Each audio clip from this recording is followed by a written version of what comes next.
rumah panggah tekaping Prawandawa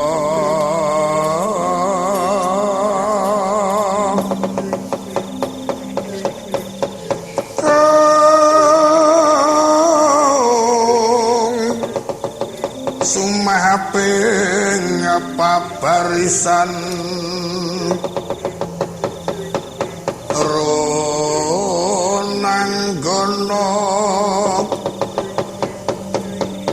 Runanggono gawe gelar sira angwan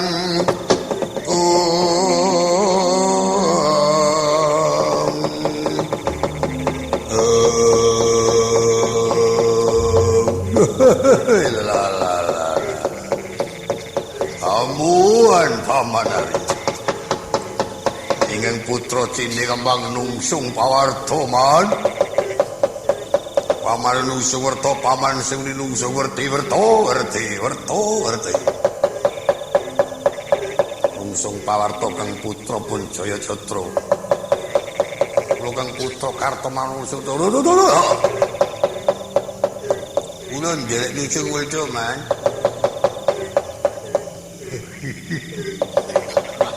aku nek ngrasakake anak-anakku Kurawa kaya werna-werna nek ngono kuwi carane sing lemu-lemu sing kuru-kuru.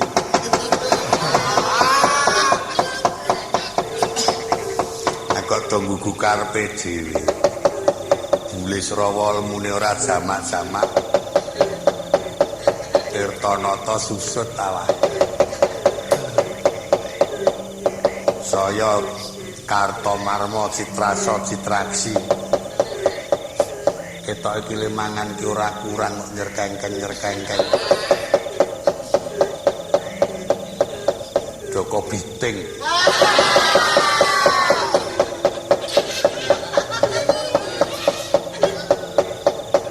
Ya wis kae.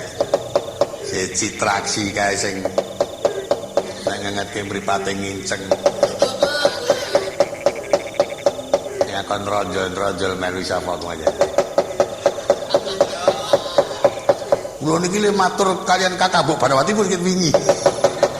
Ajeng derek, Pan. Reka-reka wae. Conto ki Durmagati. Suwe ora tau teko. Bareng teko malik grimjang lintingan nudute.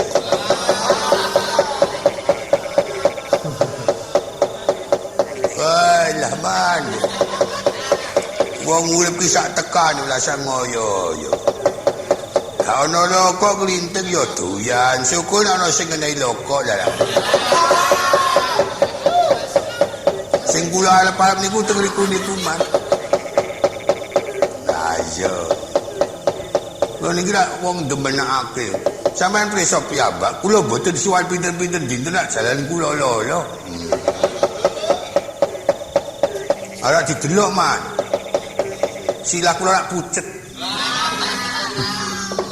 Kok sing pucet kok nggon sirah. Anak lumrah ki ya rai kok sirah sing pucet. Mula kula tembuti buya nggawa kudung. Oh iya. Mesakake nganti brengos sirah kok bernyukur. Sing payah niku kula man. Ya ngene. Bareng kalih Kakang Kartomarma kali seneng-seneng rokok tukoke mangan nggih dipakani ane kok nyurang-nyurung pedhot napas kula kapok ora kowe ha genak kae slae iki ora ono demen payah kowe kepenake aku nih iki mikirke kahanan ora kok mikirke nggonmu nyurang-nyurung iki. Padha ora ngrasakake. Kula niki jajane menang niki wonten sing kula pikir, Mas. Oh. Sing kula pikirke niku janjane nggih pun kali kula niki kaya-kaya pun ngoyak mawon ning sing dadi wong tuwa kok do ora. Pangleten. Oh. Amang gelayangi to, Man. Kok nek kena dialani asmara dodo.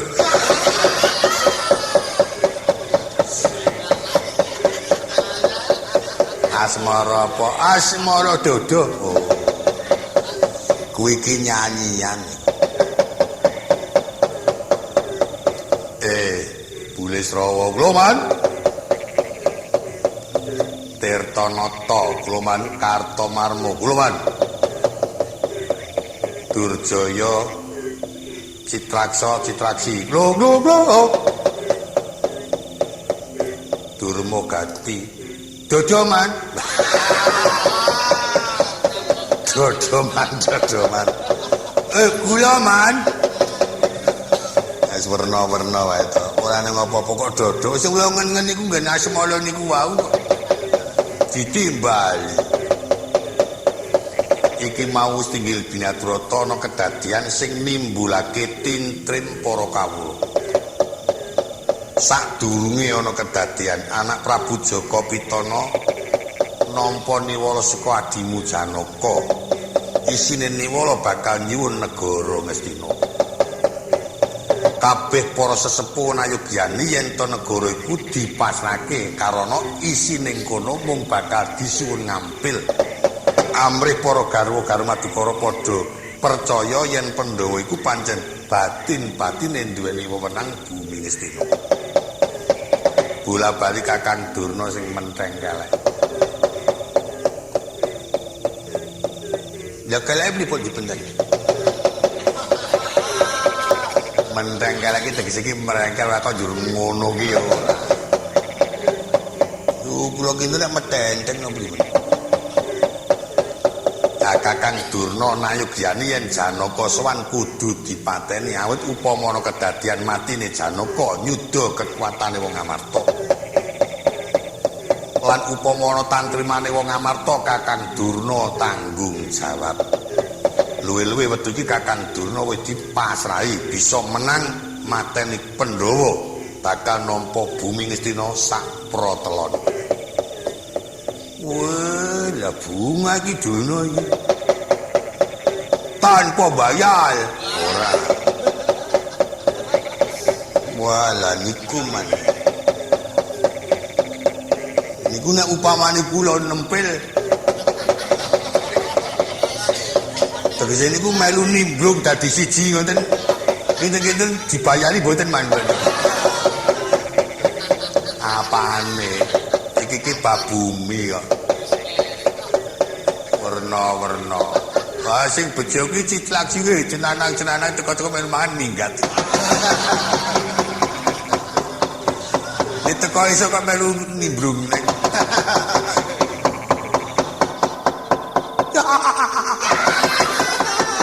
Guyu. Ya anggere mung ngebab elek antem iki kok Citraksi. Beres. Wah. Mah dadi urusan wiyaga iki. Ana Citraksi kon ngrebab. Banjur Janaka sowan. Kanthi wewantahan Janaka nyuwun negara. Banjur angger Prabu Jaka Pitana pasrah marang Kakang Durna, satemah Kakang Durna tanpa nganggo dipenggalih. Janaka dipateni. Wah. Niki wau man. Iya wah. Ngopo? Sembodra rondo man. Janaka mati sesuk akhir tembe Sembodra mesti dadi gandhan kula man. Ayo gelem kowe sembadrane ya ora gelem. Wong kok plempuk kok ngono kok. Reka-reka wae kowe iki. Ger-ger Bulisrawa. Lu saking adreng kula senajan ora bisa dhaup karo prawane kula kalih randane ya wis trima. Oh. Wayahe. Penemune Bulisrawa elek. Aku dadi tukang ngenteni kaya ngono.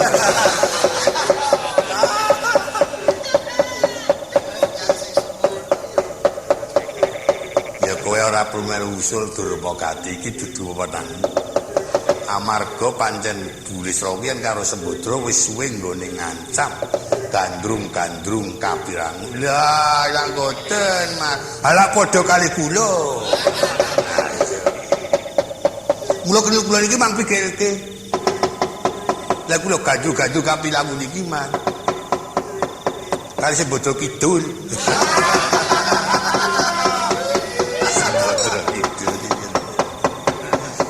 Ora kalap. Lah kula niki satu bebuyuten ambakno tata lair-ape ning bathing kula niki janjane satu bebuyuten kok. Karo sapa kali kok lho sing kok leting.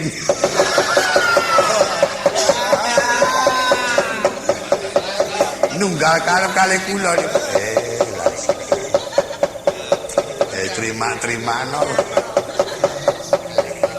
Banjur ana kedadian Angger Prabu Baladewa nguncati saka ing paprangan, saka ing pepanggihan.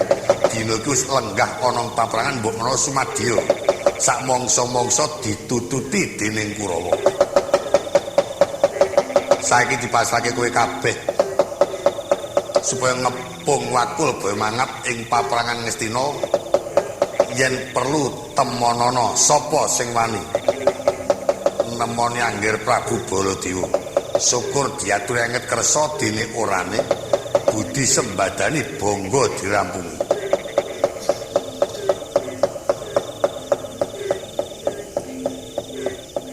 Nah kok nyenyet. Bocah Kurawa, lho. Kowe wani apa ora nyekel Angger Baladewa? Nek pancen wani do kepungen Angger Baladewa cekelen ning nek pancen ora wani kowe do mongo ora wani. Iki atas ngendikane anak Prabu Jaka Pitana. Nyenyet meneh. Kok beda karo Gilono, klebut. Kok kaya ngono ah kelakuane kula iki. Angger weruh kolan diwel-wel bunga olah jamak-jamak. Nek kok nyekel Baladewa do lengkak-lengkok kaya alah plandhe punaka do dadi prajurit. Samane niku lek dawuh ya kleru kok, Man. Lek kleru piye iki? Pokoke niku wani gak wani dikon wani ngono lho. Supaya kula wani ku toto-toto ndang tumandang, pokoke kula tumandang ya kleru luwe ora luwe ngoten. Iki waton tumandang ngoten. Ya seben sing tumata bisa tumandang temenan ya syukur sing lubuh-lubuh gedang ya semen. Elek bener kok malah. Mengko rubuh-rubuh gedang. Anak semono kae rubuh kabeh rakyat dadine. Ora ana sing dienggo pokok. Senengane iki do lengkak-lengkok lho. Wis pokoke pancen kowe wani muni wani ngaten man perkewet kula. Koko Prabu Baladewa menika kadang kula ipe saklaminipun kula menika mboten nate klenta-klentu kaliyan Koko Prabu. Langkung-langkung yen kadawan ngrodha paripeksa lajeng kadang kula Kurawa sinten ingkang wantun kaliyan Koko Prabu. Mboten nonton, Pak. Ya saking ngono ya, Ger. Paprangan dikepung wae mengko yen nganti Angger Prabu Mandura lorot sangka pangepungmu ya wani ora wani dicekel. Nggih. Dene bab kanan iki mengko tak pasrane Raka Mangger Dipati Karna. Ha iki ana ngendi lenggahe. Wah, ket apa pancen. Dereng jateng, Mas. Kok mlaku Karna niku cok ngono kuwe. Mas aku dadekke pimpinan teko ku cok awan. Elek saling saya keset. Tekoni yo masuk angin ya banyak-banyak ya. Salah kok masing-masing. Masing-masing iki piye. Werna-werna ora ya ora masing-masing macem-macem kok masing-masing. Ya niki ngoten niku mah diputuske mawon. Lah sang ngenteni kok mlebu Karna nek pancen tekan iki masane budal. Saniki umume ngoten niku. Pokoke sampeyan teko sak ayah-ayahe kena. Aku aku sak atekal. Nggih pun kajeng do kele-kele kula wani niku. Yen ngaten Koko Prabu Karna klatri manggiman. Mangke wong kon Ngastina kula sakadhe badhe ngepung wakul kaya ngapa sing padha ngati-ati ya. Siko.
Karnalinganira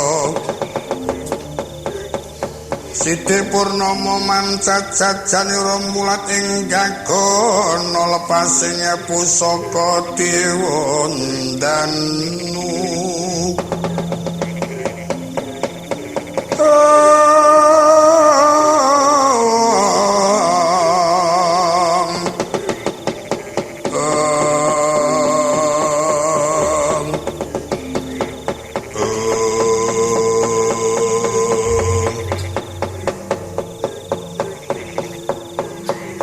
Dimas Durta kula Koko Prabu Karna anggonku jumangkah bakal netepi kewajiban swanana kraton Ngastina kaya dene ana kang nyrimpet-nyrimpeti lakuku kaya ana kang jigung-jigung sikilku kula piyambak estanipun kaget menapa dugitaning penggalih dene Kang Mas ing awunggo ketingal anggenipun tindak mangu-mangu kados wonten ingkang kapenggalih pun kakang mulat swasana Ngastina kok kaya beda temen karo adat kananing kraton kaya dene kalimputing ampak-ampak kaya peteng dedet leliweran ing pangrasa kaya ana sasmita lajeng sasmita kados pundi ya Mas Trataban sumelang melang-melang kaya ninggal bocah nang pinggir jurang saka pandugaku ing Ngastina ki ana kedadian ingkang bisa diarani nyolowati mbok menawa magepuan marang pun kakang katitik sanga sasmita kang kaya mengkene sedaya menika dipun paringaken nuwun kalian Jawata mugi-mugi ampun ngantos wonten kedadisan. Gandeng pun Kang Mas menika wonten Ngastina menika tanggal jalpun amrat. Mboten wonten awonipun lajeng kula dherekaken. Daya-daya saged uninga kawontenan ing Ngastina. Mengko lho sapa iki mlayu-mlayu? Ah, Kyai Karna.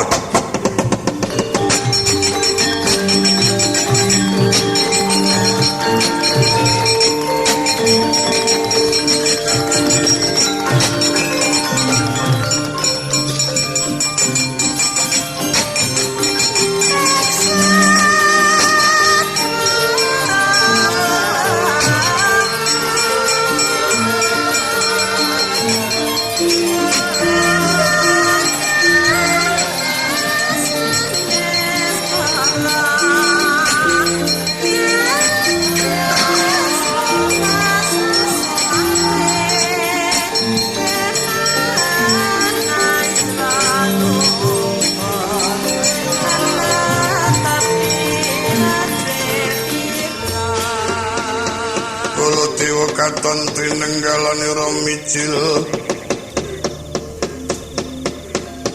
tuaneng aida mulatrisang kongesa dewa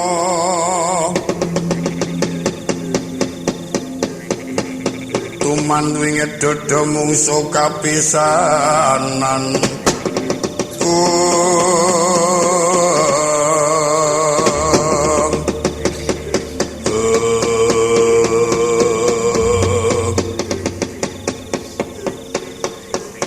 ngaturaken sungkem pangabekti kula mugi kunjuk wonten sandhap pepodo Koko Prabu. Kyai Karna tak tampa. Senadyan kula ngaturaken pangabekti ya tak trima Durta. Randhat Yai Temuka ing Kraton Ngastina. Inggih nembike wala kula raosan kadang kula Yai Durta. Kados dene wonten ing anjigung-jigung lampah kula kados wonten ing anjrimpet-njrimpet suku kula.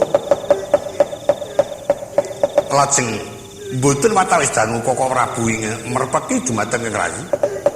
Wonten kedadosan menapa Ngastina Koko Prabu? Wah. Kedadian ingkang nimbulake rasa trenyuh. Inggih.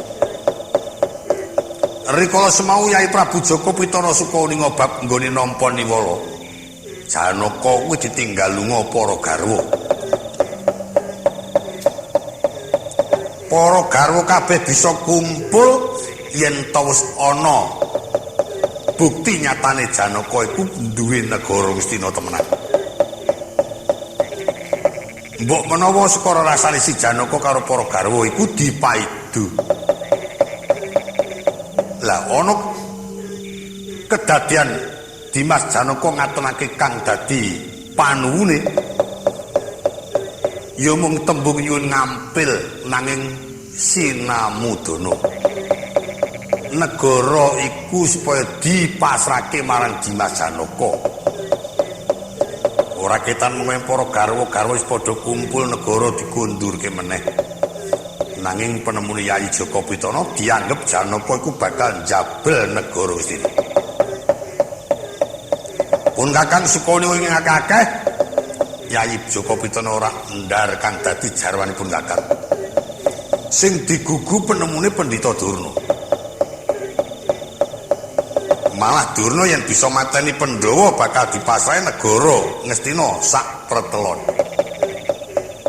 Mekaten. Sawise mengkono, Janaka teka. Tekane Janaka kanthi walaka yen to nyuwun negara Ngastina kinarya kumpuling para garwa. Tanpa nganggo dipikir Janaka dipateni karo Pendhita Durna. Yen matine Janaka iku peperangan secara adu arep. Pun Kakang lila. Senajan to pun Kakang pribadi yen pancen kurus secara peperangan tegel mateni karo adikku Janaka. Nanging yen dilimpe kaya mengkono iku apa jeneng kuwi traping ratu kang utama? Apa ya ketemu nalar yen to Stinggil Binatrata kanggo mateni karo sak padha-padha? Mekaten. Monggo Janaka karo kowe kepenerapane. Yayi Karna bisa mikirake, lelabuhane Janaka karo Dipati Karna kuwi sepira? Tinebusa bondo donya nganti sundulange tak kira isih kurang. Mergo saka kebecikane Janaka marang Yayi Dipati. Kuwi jaman dawuh karo Yayi Surti kanthingane jumeneng ratu. Kelingan ora? Iki kengetan kok ora. Banjur Janaka matine merga dijulung tungkul karo wong sing dipenemu. Ora bener. Yayi Karna trima apa ora? Yen pancen trima ngetokake nggonmu dadi gulunganing Kurawa, terang yen kowe iki dudu sadra utama. Ora sang aku sedulur lanang karo Baladewa anggapen aku mungsuhmu. Nanging yen kowe ora trima wus becik jeneng sadra kang utama. Anggonmu ora trima ora merga saka Janaka limati, merga kurang trap silane Pendhita Durna. Kaya jarwanipun Kakang tatkala ngarep yen to mati perang pun Kakang tegel wentala nyawang Kuwandali Janaka. Nanging bareng mati dijulung tunggul pun Kakang batin ora trima kowe tumindak Murantata. Sakmenika durung wonten pundi? Tak kira isih ana sak jabane Stinggil Binatrata. Lajeng Koko Prabu badhe rawuh dhateng pundi pun Kakang arep wadul ana Ngamarta. Dimas Durta wonten dawuh tata-tata durung dipateni sendika. Kula tripitados dumateng rai kula piyambak badhe ngendhat gulune Durna.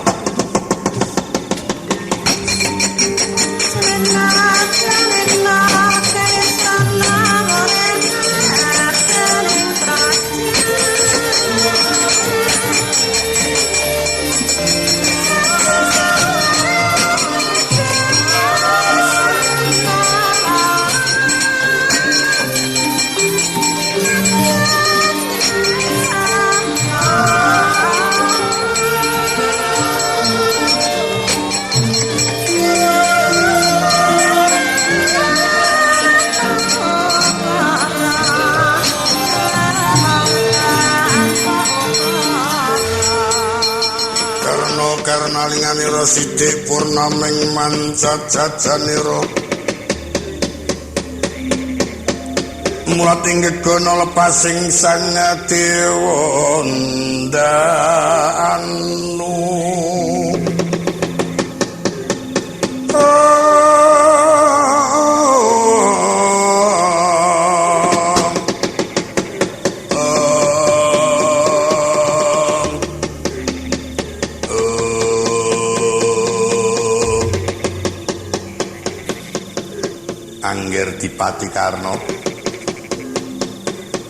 Angger Dipati Karna mangune kok duka. Wonten apa, Man? Kula dipun utus Angger Prabu Jaka.